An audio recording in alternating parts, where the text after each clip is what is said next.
దేవుడు దేశాన్ని స్వస్థపరుస్తున్నాడు. కనుక ఇది కేవలం దైవ సేవకులు మాత్రము చేసే ప్రార్థన కాదు, సంఘము చేసే ప్రార్థన. ఆమేన్. సంఘం ఎదుట పాతాళలోక ద్వారములు నిలవనేరవు. కనుక సంఘముగా ప్రార్థన చేయాలి. ఈరోజు ఉన్న సేవకులు మనందరూ కూడా మన సంఘము భక్తిలో ఎదగాలని ఆశపడుతున్నాం. వారందరినీ కూడా మరి భక్తిలో లేకపోతే క్రీస్తులో సంపూర్ణంగా చేయాలని ఆశపడుతున్నాం. కనుక ప్రార్థనలో కూడా వారిని మనం రేపగలిగితే చాలా బాగుంటుంది. మరి ఇందాక విషయాలు అంకుల్ గారు చెప్పినటువంటి విధానం చూస్తే many states are there with anti conversion bill. దేవుడు మనకి ఇచ్చిన ఆ ఫ్రీడమ్ని బట్టి దేవుడికి స్తోత్రం కలుగుతుంది. మరి నార్త్కి వెళ్తే చాలా భయంకరంగా ఉంది. సో ప్రార్థనే దీని అన్నిటికీ జవాబు అనే సంగతి దైవ సేవకులుగా మనందరికీ తెలిసిందే. కనుక ఈ ప్రార్థన ఉద్యమంలో ప్రార్థిస్తూ సహకరిస్తున్న అందరికీ కూడా నా వందనాలు నేను తెలియజేస్తూ ఉన్నాను. మరి సేవలు కొన్ని తలంపులు మీ మధ్యలో నేను పెట్టాలని ఆశపడుతున్నాను. మీకు తెలుసు మొన్న సో దాన్ని బట్టి కూడా చాలా మంది కృంగిపోతున్నటువంటి పరిస్థితి, ఇంత భారీ ఎత్తున జరిగింది, what is going to happen in the coming days అన్నటువంటి విధానంలో మనం ఎదురు చూస్తూ ఉన్నాం. బైబిలే మనకు ప్రామాణికం. మరి ఒక బలమైన ఉద్యోగం రావాలంటే దానికి ముందు భయంకరమైనటువంటి శ్రమలు కూడా సంఘము చవిచూచింది. సో ఇది దైవ సేవకులుగా ఇవన్నీ చూస్తూ ఉంటే మనకు అర్థమవుతుంది ఏంటంటే భారతదేశంలో ఖచ్చితంగా ఒక బలమైన ఉద్యమాన్ని దేవుడు భవిష్యత్తు దినాలను తీసుకుని రాబోతున్నాడు. అది నేను నమ్ముతా ఉన్నాను. ఆమేన్. హల్లెలూయా.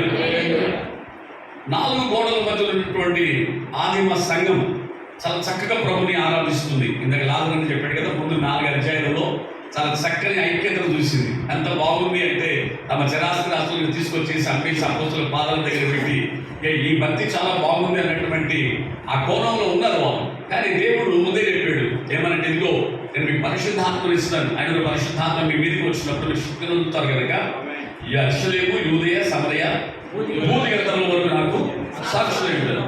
ఆయన దర్శనమేమో భూదిగంధములు అయితే ఆదిమ సంఘమేమో 4 గోడల మధ్యలో ఉంది.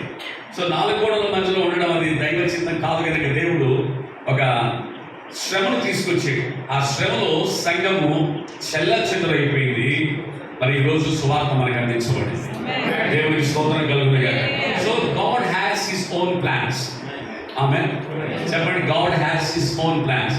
దేవునికి తన ప్రణాళికలు ఉన్నాయి. దేవునికి స్తోత్రం కలుగును గాక. అందుకే యెషయా గ్రంథంలో 55 అంటాడు కదా, మీ ఆలోచన ఆయన ఆలోచన వంటిది కాదు, ఆయన తలంపులు మన తలంపులు వంటిది కాదు. దానికి ఎంతగా పోల్చాడంటే భూమి కంటే ఆకాశము. అంటే ఈ చిన్న బ్రెయిన్ లో ఒక తలంపు వచ్చిందంటే ఒకవేళ అది మన తలంపులకు లేకపోతే మన ఆలోచనగా చాలా హైయెస్ట్ అనిపించవచ్చునేమో, కానీ దేవుడి తలంపు మాత్రం భూమి కంటే ఆకాశం ఎంత ఎత్తుందో. అంటే మనం ఎప్పుడు కూడా గాడ్స్ ప్లాన్ కి సమానమైనటువంటి ప్లాన్ మనం దేవుడికి స్తోత్రం కలుగుతుంది కదా. సో ఖచ్చితంగా భారతదేశంలో దేవుడికి ఒక ఉన్నతమైన ప్రణాళిక ఉంది.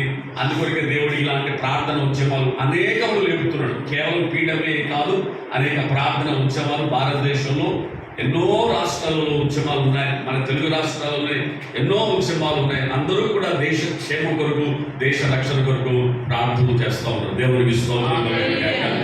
ఐజాక్ రామన్ చెప్తా ఉంటే ఆ రోజులు మాకు గుర్తొస్తూ ఉన్నాయి. మేము సింగపూర్ వెళ్ళినప్పుడు అక్కడ చూస్తే 25,000 30,000 మంది ప్రజలు అక్కడ దేవుడిని ఆరాధిస్తూ ఆ యొక్క చర్చెస్ చూస్తుంటే చాలా అమోఘమైనటువంటి, ఎందుకు ఆ దేశాలు అంతగా దీవించబడ్డాయి. సౌత్ కొరియా కావచ్చు, సింగపూర్ కావచ్చు, ఇవన్నీ ఏంటంటే వాళ్ళందరూ కూడా ప్రార్థన మీదనే వారి సంఘాలను కట్టారు.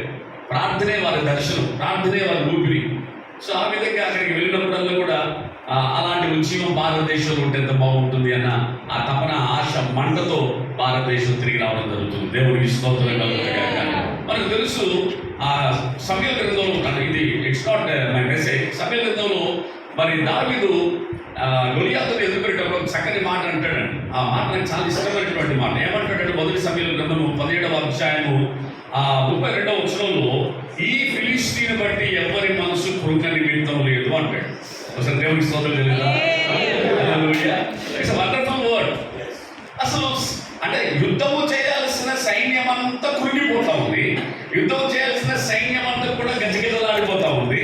40 దినాలు వాడు అగుపడుతూ తను ప్రత్యక్షపరచుకుంటూ వాడు సవాలు విసురుతూ తొడగొడుతూ మీసాలు వెళ్ళేస్తానే దమ్మున్నవాడు ఎవడైనా 2 బాబు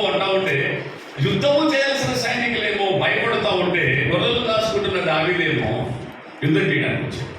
దేవుడికి స్తోత్రం కలుగుతుంది అంటూ ఎంత సింపుల్ గా తీసేసాడు తెలుసండి. ఈ ఫిలిస్తీన్ బట్టి ఎవ్వరి మనసు కృంగ నిమిత్తము లేదు, మీ దాసుడైన నేను వారితో కొట్లాడతాను. దేవుడి స్తోత్రం కలుగుతుంది. ఈ మధ్యలో చాలా మంది అంటున్నారు భారతదేశంలో ఇంకా భయంకరమైన శ్రమలు రాబోతున్నాయి. అదేంటి లేదు. ఆమేన్. God has his own plan. ఆమేన్.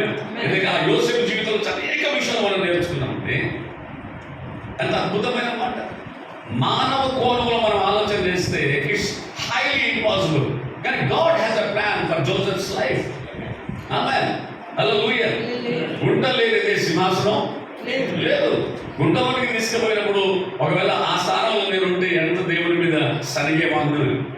కానీ అతని జీవితం ఎందుకు అన్న చెప్పాడు, ఎక్కడ కూడా ఆ నెగిటివ్ ప్లేస్లో తాను ఏడవలే. వాళ్ళు అన్నం చూసినప్పుడు ఏడ్చేయడం, వాళ్ళు నాన్న చూసినప్పుడు ఏడ్చేయడం, కానీ గుంటలు పడ్డప్పుడు మాత్రం ఏడవలేదు. చరిత్రలో ఉన్నప్పుడు ఏడవలేదు, ఆ సంఖ్యలో ఉన్నప్పుడు ఏడవలేదు. ఎందుకంటే అవి దేవునికి తెలుసు తన జీవితంలో దేవుడు ఏం చేయలేదు. ఎందుకంటే he strongly believed the dreams. ఆమేన్. హల్లెలూయా. దర్శనం లేక ప్రజలు నశించిపోతారు. సో దర్శనం కలిగిన యోసేపుకు దర్శనంలో ఏం జరగబోతుందో తెలుసు కనుక ఈ మత్సలమన్నీ కూడా తనని కృంగడానికి అవకాశం లేదండి. So A man of God should have a vision. ఖచ్చితంగా ఒక దైవ సేవకుడికి ఏముండాలి? దర్శనం ఉండాలి. దర్శనం ఉన్నప్పుడు మధ్యలో వచ్చే చెరసాలు కావచ్చు, మధ్యలో వచ్చే అవమానాలు కావచ్చు, మధ్యలో వచ్చిన ఏది కూడా తనలో కృంగిపోవడానికి అవకాశమే లేదు. ఎందుకంటే this man total depends upon the vision, upon the dream. ఒక భక్తుడు అంటే you should have a dream that should not make you sleep. ఒక కళ నీకు రావాలంటే ఆ కళ ఏం చేయాలి తెలుసా? నిద్రపోనివ్వద్దంట. ఆమేన్. కళ ఎప్పుడు వస్తుంది? నిద్ర వస్తుంది. ఇక నిద్రలోకి ఆలోచన తర్వాత ఆ కళ నేను ఎప్పుడు కూడా నిద్రపోయేదంట. దేవుడికి స్తోత్రం కలుగుతుంది. ఈరోజు సేవకులకి చాలా చక్కగా నిద్రపోతున్నారు. ఎందుకంటే దర్శనం లేదు. దర్శనం ఉన్నవాడు నిద్రపోలేడు. దర్శనం ఉన్నవాడు నిద్రపోలేడు. ఎందుకంటే ఆ దర్శనం తనలో మండుతూ ఉంటుంది. అది ఎంత మండుతుందో తెలుసండి. ఎముకలలోని కూడా వెళ్ళిపోయి ఎముకలలో కూడా మండుతూ ఉంటుంది. హల్లెలూయా. నేను చెప్పకుండా ఉండలేనంటాడు, నేను మాట్లాడకుండా ఉండలేనంటాడు, నేను పరిచయం చేయకుండా ఉండలేనంటాడు. ఎందుకంటే ఇట్స్ పవర్ ప్యాక్డ్ అంట కదా. Its power packed. దేవుడికి స్తోత్రం కలుగుతుంది. హల్లెలూయా. సో నేను అంటాను, ఈ ఫిలిస్తీన్ బట్టి ఎవరి మనసు it might be anti conversion పిల్, అది ఏదైనా కావచ్చండి. దేవుడు తన ప్రణాళిక నెరవేర్చుకోవడానికి కొన్నిసార్లు దేవుడు ఆ వాతావరణాన్ని కలగజేయడానికి దేవుడు ప్రభుత్వాలను వాడుకుంటాడు. ఆమేన్. హల్లెలూయా. సో ఒకవేళ శ్రమలు, కష్టాలు, ఇరుకులు, ఇబ్బందులు వస్తాయి, లెట్స్ ఫేస్ ఇట్. అటు కృప దేవుడు మనకు అనుగ్రహించును గాక. హల్లెలూయా. శ్రమనిచ్చిన దేవుడు దాన్ని ఫేస్ చేయడానికి కృప కూడా ఇస్తాడు. కానీ ద అల్టిమేట్ థింగ్ ఈస్ ఇండియాలో ఒక బలమైన ఉద్యమం భారతదేశం చూస్తుంది.